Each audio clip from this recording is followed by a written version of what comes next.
প্রায় ২ বছর অপেক্ষার পর আজকে আমি এই রেসিপিটা বানালাম।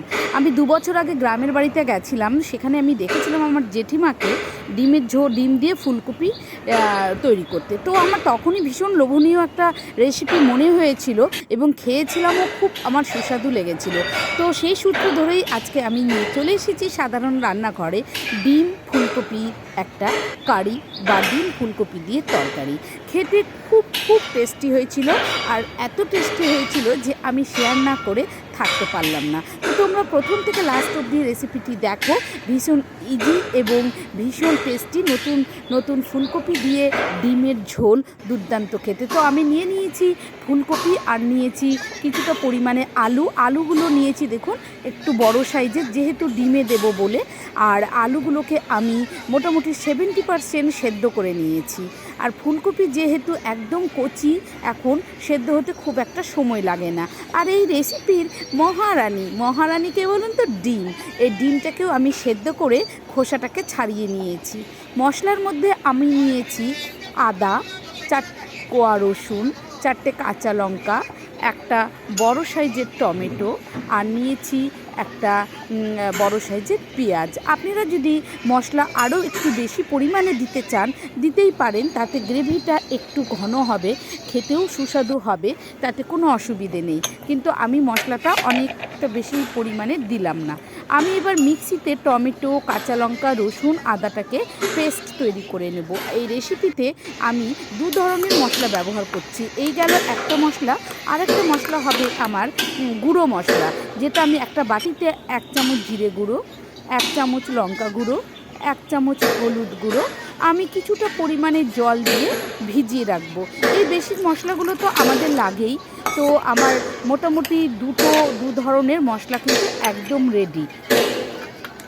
তো আমার 2 ধরনের মশলা রেডি এবং আমি এবার চলে যাচ্ছি আমার মূল রেসিপিতে।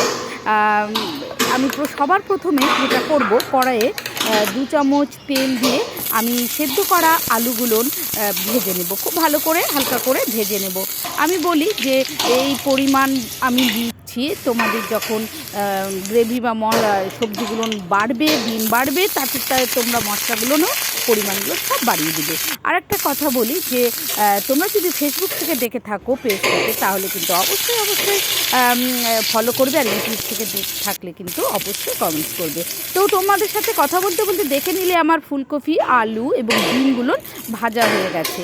আমি কড়াইয়ে দিলাম আরও 2 চামচ তেল দিয়ে আমি ওখানে দিলাম খুব সামান্য চিনি, সেটা রং হওয়ার জন্য শুধুমাত্র। তোমরা এটাকে স্কিপ করতে পারো। তারপরে দিয়ে দিলাম আমার পেঁয়াজগুলো, কেটে রাখা যে পেঁয়াজ, সেই পেঁয়াজটা দিয়ে আমি হালকা করে বাদামি রং করে নিয়ে তারপরে যেটা আমার বাটা মশলা ছিল, লঙ্কা, আদা, টমেটো, সেই মশলাটা আমি দিয়ে দিলাম। দিয়ে আমি কিছুক্ষণ এটাকে কষে নেব। কষে নেওয়ার পর আমি দিয়ে দেব আমার যে গুঁড়ো মশলাগুলো ভিজিয়ে রেখেছিলাম সেইগুলো। গুঁড়ো মশলা যদি আগে থেকে ভিজিয়ে রাখা হয় তাহলে কিন্তু মশলার ঘনত্ব বাড়ে এবং খেতেও খুব সুস্বাদু মনে হয়, বাটা মশলার মতনই প্রায় মনে হয়। তো আমার হয়ে গেল সেই ভেজানো গুঁড়ো মশলাটাও দেওয়া। এবার আমি ভালো করে এটাকে কষিয়ে নেব। আমার আলুটা কিন্তু 70% সেদ্ধ হয়ে আছে, দিলাম পরিমাণ মতো নুন, আর ডিমও সেদ্ধ হয়ে আছে, আর ফুলকপিটাকে সেদ্ধ করতে লাগবে। তো আমার দেখুন মশলা থেকে কিন্তু একদম তেল বেরিয়ে এসেছে। এই পর্যায়ে এসে আমি এখানে আস্তে আস্তে সমস্ত সবজিগুলো এবার অ্যাড করে দেবো। তো এরকম সুস্বাদু রেসিপি দেখার জন্য বা নিত্য নতুন রেসিপি দেখার জন্য আমার চ্যানেলটিকে অবশ্যই সাবস্ক্রাইব করে রাখুন। আর খুব ভালো যদি লাগে বা উপকারে আপনাদের লাগে, কিন্তু অবশ্যই শেয়ার করবেন। আমার এগিয়ে যাওয়ার খুব প্রয়োজন আছে, কিন্তু আপনাদের সাহায্য ছাড়া আমি কোনো মতে এগোতে পারবো না। তো প্লিজ আমার রেসিপিগুলো যদি ভালো লেগে থাকে তাহলে অবশ্যই শেয়ার, কমেন্ট এবং লাইক করতে ভুলবেন না। তো আমার ফুলকপিগুলো যেহেতু সেদ্ধ নেই, তো ফুলকপিগুলো আমি সবার প্রথমে দিয়ে কিছুটা জল দিয়ে দিলাম মশলাপাতি দিয়ে। এবার আমি কিছুক্ষণ ঢেকে রাখবো। আর আমার আলু ডিম তো সেদ্ধ হয়ে গেছে। তো ফুলকপি কিন্তু একদম সময় লাগবে না, কিন্তু এখন নতুন একদম। আচ্ছা, আর কে যাবে? স্টাফ কে এসেছে? মোটামুটি এখানটায় ফুলকপিগুলো দেখুন একদম নরম হয়ে গেছে। এই পর্যায়ে এসে আমি দিয়ে দেব সেদ্ধ করা আর ভেজে রাখা আলুগুলো। আলুগুলো দিয়েও আমি কিছুক্ষণ মশলার সাথে কষিয়ে নেব, যাতে মশলাগুলো আলুর মধ্যে ঢুকে যায়। তো এই ধরনের রেসিপি শীতকালে কিন্তু গরম গরম ভাতের সাথে বা রুটির সাথে কিন্তু দুর্দান্ত লাগবে। একটু যদি ঘন করে তরকারি টাইপের করা হয়, তাহলে তো লুচি পরোটার সাথেও দুর্দান্ত লাগবে। তো আমি এখানে দিয়ে দিচ্ছি